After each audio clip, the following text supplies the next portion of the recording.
Indonesia adalah negeri yang kaya akan keberagaman. Dari Sabang hingga Merauke, setiap wilayah menyimpan cerita persatuan. Namun di era globalisasi, derasnya arus informasi membuat nilai kebangsaan kian memudar. Meski begitu, sebuah kampung di Kota Malang menunjukkan bahwa gotong royong dan cinta tanah air masih tumbuh kuat.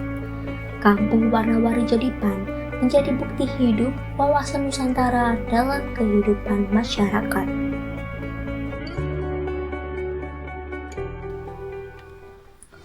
Dahulu, Jodipan dikenal sebagai kawasan padat dan kumuh di tepi Sungai Brantas.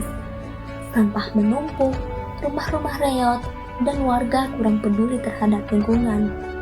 Hingga pada tahun 2016, sekelompok mahasiswa Universitas Muhammadiyah Malang, warga dan pendukung lainnya bersama-sama mengubah wajah kampung ini menjadi suatu hal yang luar biasa.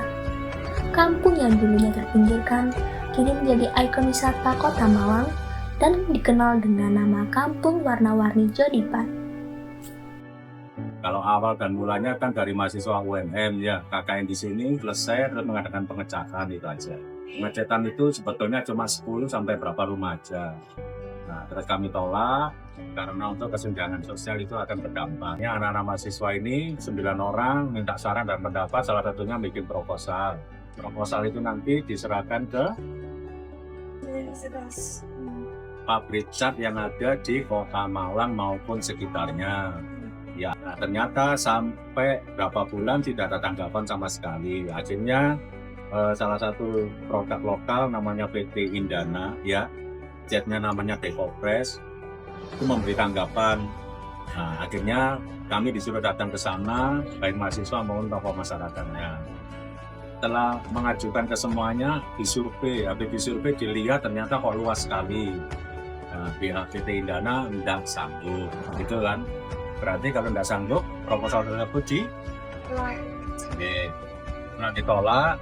Akhirnya berapa bulan lagi kami mendapat informasi, katanya kan manajer langsungnya itu pulang dari luar negeri. Nah, disitulah kami berbincang-bincang, ditanya ukurannya berapa rumah, berapa ini, nah nanti kalau dicat itu bagaimana. Nah, akhirnya ya manajer itu sebetulnya keberatan, tapi setelah kita tanya apakah di PT Indana ada dana CSR, oh ya ada. Terus akhirnya manajernya melihat berapa jumlah nominalnya CSR-nya yang ada. Akhirnya ya sudah, itulah kita sumbangkan aja untuk kegiatan sosial di kampung mana ini? Salah, Juanda. Nah, ini namanya Juanda di Kelurahan itu Jodipan. Kita pengecatan awalnya dari dinding dulu, setelah dinding atap. Banyak orang yang lewat dari kereta api yang naik itu loh, itu melihat ke bawah, kok ada kampung yang berwarna-warna. Akhirnya datanglah ke sini. Nah, datang ke sini dia melihat selfie, dikirimlah melalui IG-nya ke teman-temannya. Loh, ini di mana, ini di mana? Dari situlah, dari IG satu orang bisa menyebar kemana-mana. Kami bikin, jadi per orang Rp2.000. Dari situlah pemasukan ada, kita bentuk tim kebersihan untuk membersihkan semuanya. Nah, terus ada ide lagi, oh ini orang kok banyak selfie. Dia dibikinlah seperti ini, mural-mural di dinding itu, digambar-gambar, nah seperti itu. Nah, waktu sudah selesai, wali kota dihubungi oleh PT Indana untuk peresmian kampung ini. Peranan warga itu setiap 1 tahun kita pengecatan 2 kali. Itu di sistem seperti kerja bakti.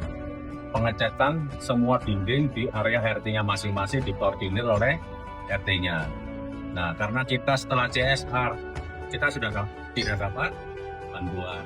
Nah, dari mana kita beli untuk perawatan ini semua? Ya dari tiket Anda tadi masuk, beli tiket ya. Nah, itu salah satunya untuk menunjang kelangsungan dari kampung Warna-Warni. Kedepannya, ya tambah ramai aja. Keberhasilan Jodipan tidak hanya tampak dari tampilannya yang indah, tapi juga dari perubahan ekonomi warganya. Kini banyak warga yang membuka usaha, dari menjual makanan ringan hingga mengelola area parkir. Pariwisata membawa rezeki baru, tapi lebih dari itu, membawa semangat baru. Mereka belajar bahwa dengan menjaga lingkungan dan budaya, mereka juga menjaga masa depan kampungnya. Baik, Ibu izin bertanya, untuk dulunya Ibu emang sudah berjualan di situ sini atau masih?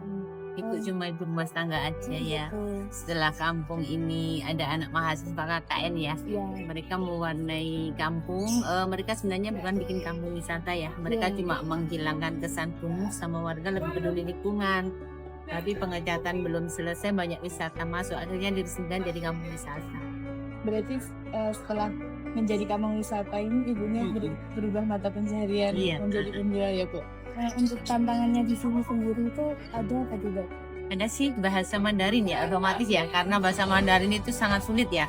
Apalagi orang Cina kadang nggak bisa bahasa Inggris, jadi kita harus sedikit bisa bahasa Mandarin juga. Harus menyesuaikan gitu. Iya. Dulu ada komunitas peduli warna-warni dari berbagai kampus, mereka bersatu ya, nggak tahu beberapa kampus gitu ya, mereka menamakan diri komunitas peduli warna-warni. Jadi mereka ngasih les bahasa Inggris gratis ke ibu-ibu yang jualan, yang jaga tiket. Bahasa Mandarin juga ada anak PMM di sini yang ngajarin kita bahasa Mandarin, walaupun itu cuma 5 kali pertemuan, 1 bulan 5 kali pertemuan. Warna-warni lebih baik lagi ya, lebih bagus lagi supaya pengunjungnya nggak bosen, supaya tambah hari tambah banyak pengunjung. Baik, terima kasih Bu. Sama-sama.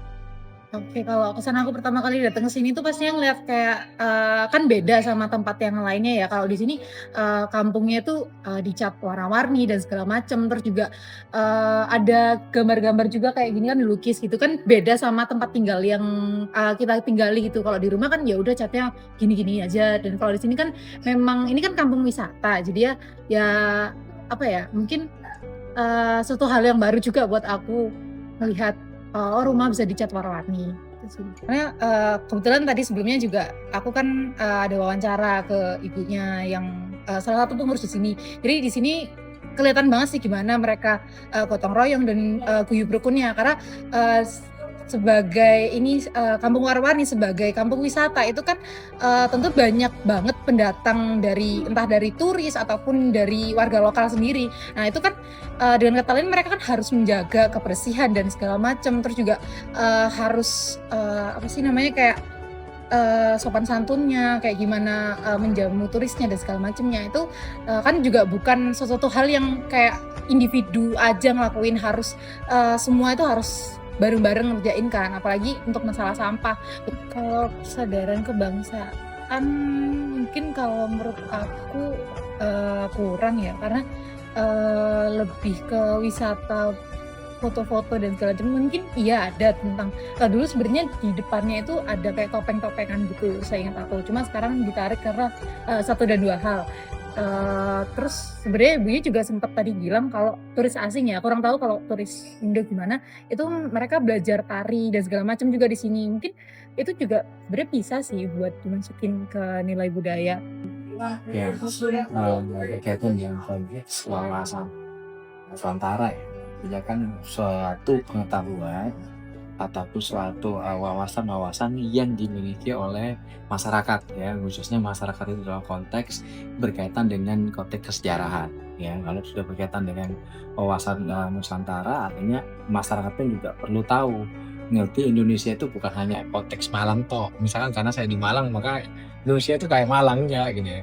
Jadi harus wawasan Nusantara ini bagaimana kita paham terhadap unsur-unsur yang ada di Indonesia ya, mulai dari Sabang sampai Merauke gitu ya. Terus apalagi menurut saya dengan adanya mata kuliah Pancasila dan Kewarganegaraan ini salah satunya adalah untuk menyuntik ya, untuk menyuntik sebuah pengetahuan kepada mahasiswa, termasuk juga hal yang lainnya.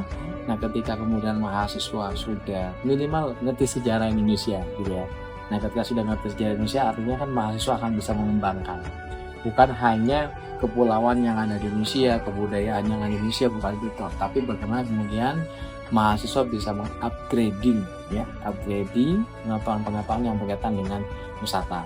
Ya, tantangan berkaitan dengan bagaimana mengajari mahasiswa terkait wawasan Nusantara. Tantangan pertama adalah basicnya, ya, karena kan kalau yang dari fisip misalkan, fisip kan erat kaitannya dengan konteks sosial gitu ya. Nah, beda dengan mengajari misalkan teman-teman dari MIPA, dari peternakan, ya, dari kedokteran. Mereka basicnya kan basic ilmu sains gitu ya.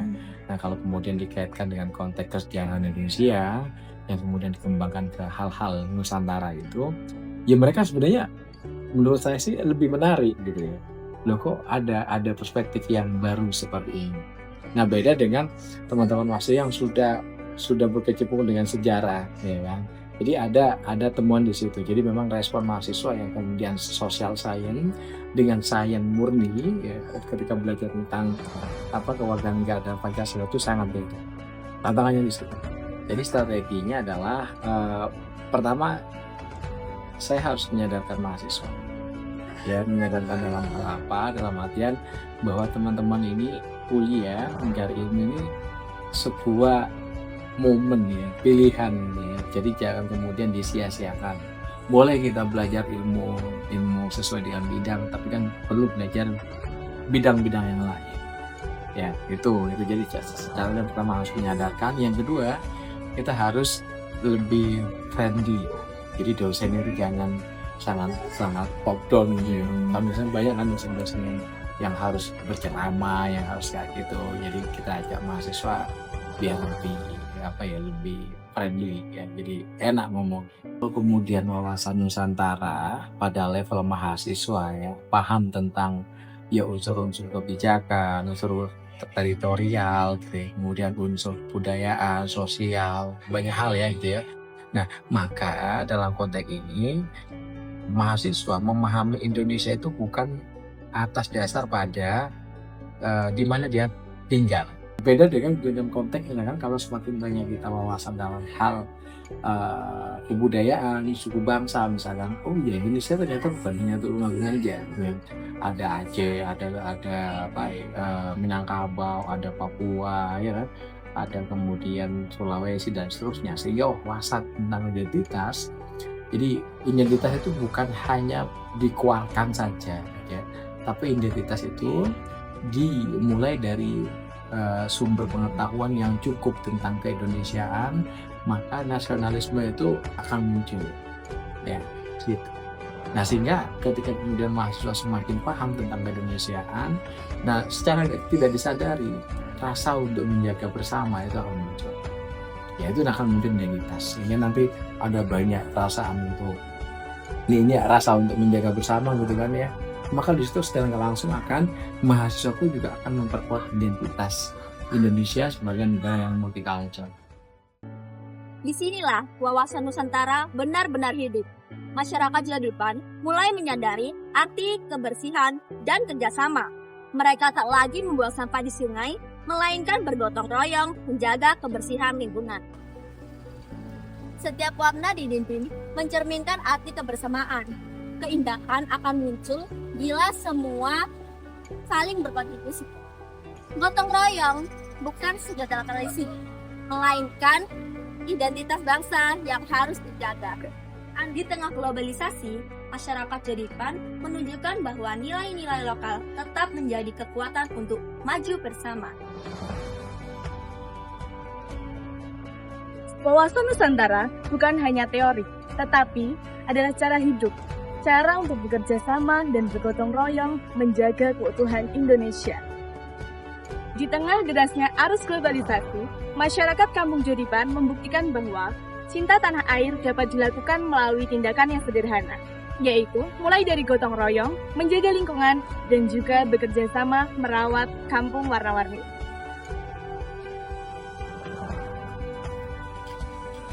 Inilah wajah Indonesia yang sesungguhnya. Warna-warni bukan hanya sekedar cat dinding, tetapi semangat kebersamaan yang tak lekang oleh waktu. Mari kita hidupkan nilai-nilai wawasan Nusantara di hati, di tindakan, dan di setiap sudut negeri.